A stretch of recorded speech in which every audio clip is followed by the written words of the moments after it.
अब ये 4 रीट में से 3 रीट ऑफिस फोकस्ड है, तो ये 3 रीट का पैसा ऑफिस पार्क्स में लगा हुआ है। एक रीट वो इंडिया की सबसे पहली रिटेल रीट है। तो मैं आपको चारों रीट के बारे में बताऊंगा। जो सबसे पहले आई थी वो आई थी एम्बेसी ब्लैकस्टोन की रीट।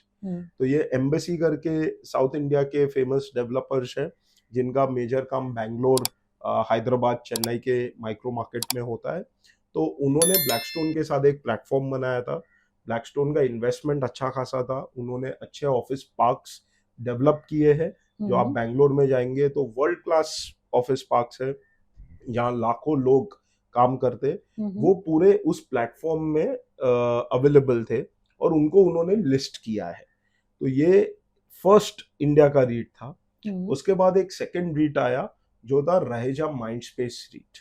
रहेजा माइंडस्पेस रीट भी बहुत ही इंटरेस्टिंग है। वो रहेजा डेवलपर्स जो बॉम्बे के हैं, जिनका पोर्टफोलियो बॉम्बे, पुणे, हैदराबाद वगैरह में माइंडस्पेस करके आईटी पार्क्स जो उन्होंने डेवलप किए हैं। बॉम्बे में मलाड के बाजू आप जाएंगे तो उन्होंने काफी बनाया है, आइरोली में बनाया है।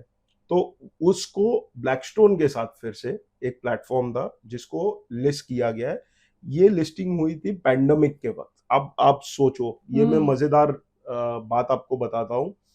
पैंडेमिक में जहाँ पे लोगों का विश्वास भरोसा हर चीज पे उठ गया था, रहेजा और ब्लैकस्टोन कहते हैं कि हम रीट लेके आएंगे। इनके majority client, more than 50% client IT थे, क्योंकि माइंडस्पेस आईटी पार्क्स। अब इस समय पैंडेमिक का चल रहा है, टीसीएस जैसे ग्लोबल आईटी जायंट्स आके स्टेटमेंट करते हैं कि we will work from home. अगले 5 साल में हमारा कोई भी वर्कफोर्स, हमको ऑफिस स्पेस चाहिए ही नहीं। अब मैं रीट ला रहा हूं जो हजारों करोड़ों की है, जिसके मेजर क्लाइंट जो रेंट देते हैं वो आईटी कंपनीज है। वो आईटी कंपनी के मार्केट लीडर्स स्टेटमेंट कर रहे हैं कि हम remote working, work from home में बहुत कंफर्टेबल है, हमको कोई दिक्कत नहीं है, हमको चाहिए ही नहीं ये सब जगह। 4-5 साल में तो शायद हम सब छोड़ देंगे। उस समय ये लिस्टिंग 3 टाइम्स ओवर सब्सक्राइब हो गई थी। कैसे? तो ये दर्शाता है कॉन्फिडेंस इंडियन इन्वेस्टर का रियल एस्टेट के प्रति। इससे ज्यादा एडवर्स सिचुएशन कभी डेवलप हो नहीं सकती। तो ये थी हमारी सेकंड रीट। तीसरी रीट बहुत इंटरेस्टिंग है, ब्रुकफील्ड करके। जैसे ब्लैकस्टोन है वैसा एक फंड मैनेजमेंट कंपनी है। ब्रुकफील्ड की खासियत यह है कि उन्होंने किसी डेवलपर के साथ पार्टनर नहीं किया। उन्होंने रेडीमेड ऑफिस स्पेस पार्क्स थे, जैसे हीरानंदानी साहब के थे, उन्होंने परचेस कर लिया। तो it is India's first institutionally managed REIT, 100% institutionally managed REIT. तो ये इनका ज्यादा फोकस एनसीआर में। अब ये तीनों रीट का आप देखिए कैरेक्टरिस्टिक्स। एम्बेसी का फोकस साउथ इंडिया में ज्यादा है, करीबन 70% उनका पोर्टफोलियो बैंगलोर, हैदराबाद, चेन्नई ओरिएंटेड है। माइंडस्पेस का वेस्टर्न इंडिया फोकस है, और ब्रुकफील्ड का एनसीआर, कलकत्ता, नॉर्थ का फोकस है। तो ये तीनों ने अपनी पोजीशनिंग बनाई है।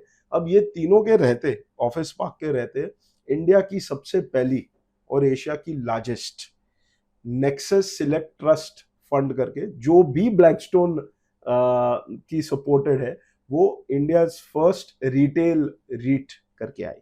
अब ये बहुत ही इंटरेस्टिंग है। इन्होंने सारे मॉल्स जो अच्छे अच्छे बने हुए थे इन टीयर 2, 3, 4 सिटीज स्पेशली, अच्छा, उसको उन्होंने अक्वायर किया है। आज उनके पास 20 से ज्यादा मॉल्स है उसके अंदर, जिसको ये कम्युनिटी स्पेसेस करके बोलते हैं, और वो लिस्ट किया है रीट को। तो हमारे पास ये 4 मजेदार रीट है जो they are all doing very well and very well focused.